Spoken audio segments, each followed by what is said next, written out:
gidduu kana walitti bu'aa jira. Quraana cirte jedhamee isheen akka hin taane namni akkaawuntii biraa akka fayyadamee ciraa jiru viidiyoo baatee dubbata al tokko naa buusi please. Nam tokko naa buusa. Seenaa tajettu tana galchaa kinoola seenaa biraanu tajettu tana isiidha isiin. Ergeeraa fi Kudhan shigalatoomii barreeffatteerti seeni seenaa biraanu. Okay. Ayyaati maaf ergatte naannoo jarreen si Saaraa seeni kottu seen. ulfaadhu. Okay. Galatamas taas kinoo seenteerti viidiyoo baatee haa dubbattu guddisaan himan. Ayyee viidiyoo baasaa baatu guddisee ni jira ayyee. Warri gaafi taataartan dhiifama nu godha. Cirraash waaleek. Waalaikum salaam. Waaleekum jetti seenaan. Musliimaa seenaa. Laki Ustaz Musliima barisiin. laki miti udde Lakki musliimatti jira. ishiin kiristaanadha natu bashiiti seene malee Aywa waalaikum salaam wa rahmatullahi wa barakatuh. Isheen nu baasaa kaas. Ishee barbaadna isin miti. salaamu alaikum Waalaikum salaam wa rahmatullahi wa barakatuh. nagaa jirtu Seena nagaa fayyaa keetti seenaan sii. La Ustaz Saaraa irraa dubbataa jiranitu maraadha isiidha. Kan irraa dubbataa jirantu ishee kana. Ta quraana gubde jaaniiti dubbachaa turanii. Quraana gubdeedhaan isii tana isiin garuu biyya keessa jirti. Anamma quraana gubdeedha dhageera. waa quraana gubde beetiira keessa maakulayyuu Viidiyoon tokko keessaan na qaqqabee jira. Kan Dubaayin turte dheengadda galgala sa'aatii 8tti biyya galtee jiraattu Ambootii jedhamee keessaan kiristaanni wayii walii barreeffamee na ergamee jira. Akkasii ati nama Ambootii obboleetti.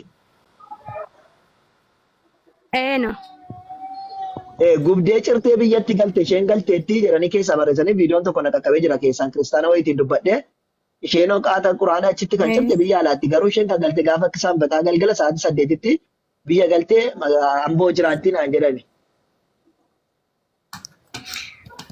yeega anis immoo kanuma dhugaa masaa adda baafachuu maafan dhufe malee ani ijoolleen jiranillee kan beekanillee ni jiru annama hojii kana hojjetes miti garuu gangaleetii illee tureera alhamdulillah rabbil alamin ammas illee taanaan nama soomaa jiru gaafa shaadaa qabadhelee isinillee na bira jirtanii yoo yaadattaniif jechuudha isinuma duuka shaadaa qabadhe gaafsanii na ijoolleen maqaadhaan maqaa tiktookii Saaraa Shawaa jedhuuni Saaraan Tala Shawaa jedha tiktookii koo durii amantaa kiristaanaa irra jiru fayyadamaa ture jechuudha.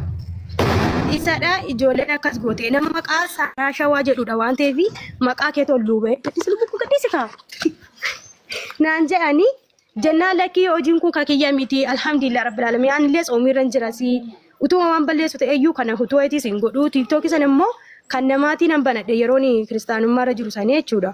Mucaa kanatu immoo nama sanaan immoo wal jaallannee wal dhabnee jirra waa'ee amantaatiin jechuudha. Hojii kana isatu immoo kana godhee laata haariidhaan kanan jedhu ani immoo miidiyaa fayyadamaa jiru. Tiktookiin koo immoo silkii kiyya tabalashee waan jiru fayyadamaa hin jiru. So kanaafan immoo dhugaasaa adda baafachuutiin ol ba'e jechuudha. Dubbadheera ijoolleedhaanis himoodhaanis jechuudha. Kun hojii koos miti hojii mucaa sanaas miti sawwaraatiin itti erga abbaa liivii sana ba'ennaan nama kanatu dubbatee maqaan Saaraa Intala Shawaa jedhaa jedhan. Gaafan irra galee ilaalu piroofaayiliin ishee akka piroofaayilii kootiyyuu miti niiti. Andu'aalam Gosaa moo maal jedhama mucayyoo lubbuun dabarte sanii ishii irraa qabdi abbittiin Saaraa Shawaa jedhamtu sun. Ammayyuu tanaanis dhugaa koollee barbaadeera wallaahi baay'een qoramaa jira sooma keessaa jechuudha maaliif zimbiloodhuma utuu addan baafatiin maqaa kiyya xureessanii jechuudha. Innaan kanaaf Akkas taanaan kan jalqabaa dheengada keessaan naan dubbataa turte obboleettiin keenya amma keessaan galchinnaan jettee na barreessaa turte ishee miti isheen biyya keessa jirti. Kana dura koodii ishee akka jaalalli ishee yookiin abbaan manaa ishee kan wal fuuchuuf jedhanii koodii ishee akka qabu nan beeka. Ammoo dingataanis kana gochuudha danda'a. Baay'ee dubbadhu naan jettee jennaan anis yeroo dhabe isheedhaan hin dubbanne isheedhaan dubbadhe irra gaaggatu malee seensi argu malee ba'ee laayibirachiin dubbadhu jedheen cal jedhe. Erga sin taaneeti baatee erga dubbatte anaa miti an kanan godhan musliima erga jedhameeti namni suuraa namaa fayyadamuu danda'a. Namni gaafa cire sana viidiyoo asin bootaanaan akkaawuntii wal fakkeesses banuu danda'a ilmi namaa. Saniifuu nama sana inshaallaati bira ga'uun hin danda'amu ammas taanaan bi'iidnillah rabbi jedhe walumaa galatti erga sin taaneeti ani sanarraa qulqulluudha erga kanan godhu musliima erga jetteeti namni lakkati musliima isin jechuudhaan danda'u. Ergaa ati soomaan jira jettee lakki soomaan jirtu namni sin jedhu tokko hin jiru. An kanan goon ergaa jetteeti namni gooteetta sin jedhu tokko hin jiruuti. Rabbiin inshaallahu ta'ala akka keessiif haa baasu maqaa keetiin nama sana raawwates rabbiin haa baasu. Inshaallah abshiree kana namoonni baruun immoo dirqama. Ammas yoo namoonni waraabbanne taate daqiiqaa tokko otoo waraabdanii ani hin goone kun gocha koomitii maqaa koo duriitiin namatu fayyadamee kana gochaa jiraati. Waraabanii gadhiisanii viidiyoon baane jettee naa isheen dubbattu waraabdanii otoo viidiyoo kana gadhiisanii fi warra kaaniif isheenumaa namni waa godhu hin jiru. Fakkeenyaaf biyya keessa jirti musliimaan jechaa jirti hin goone jechaa jirti namni waa godhu hin jiru. Garuu namoonni biraa akka isheetti hin fudhanne jechuu barbaadetaniini inshaallahu ta'ala mee irra deebiitii yaada kee ibsadhu. Anis kan jedhu isaanii garuu qabatamaa ijoolleen illee dhimoodhaan na erganiiru abbittii haasoftee jechuudha. Maqaatu wal fakkaate malee iyyuu piroofaayiliin immoo ishiiyyuu miti jedhani gaafa saaraa jedhanii ilaalanii maqaadhuma tolba'ee jechuudha. Mucaa kana immoo qabatamaa yoo immoo ati amantaa sanaan jiraattee immoo ati hin hojjetiin mucaa ati lakkoofsa sanaan tiktooka sana banatteetu immoo yookiin haariidhaan godhee laataa jedhani. Isas immoo gaafa silkii isaatti dawwalee jedhu silkiin isaa hin hojjetu nama biraa kaasee aanatu irraa bitee jira haala kiisaa harkan jiru naan jedhan mucaa sanarraas immoo adda baafachuudhaaf jechuudha.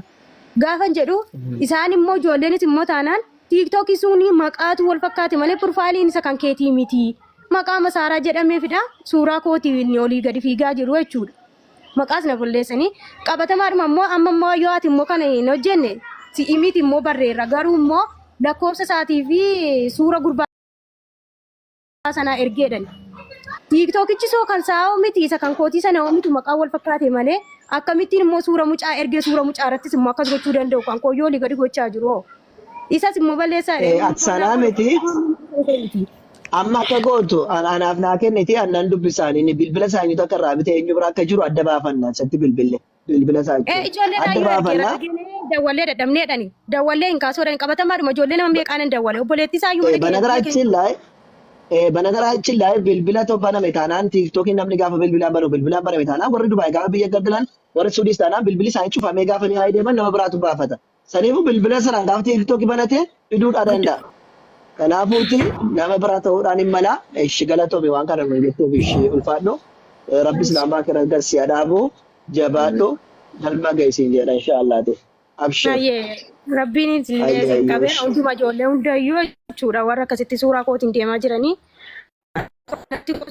Mucaan kunis gochaa kana immoo nama godhus immoo miti maaliif tiktookii koo miti utuu tiktookii sana ta'eeti mucaa sana qabatamaa nan baasasi suura isaallee nan baasee nan qabsiisaa jechuudha.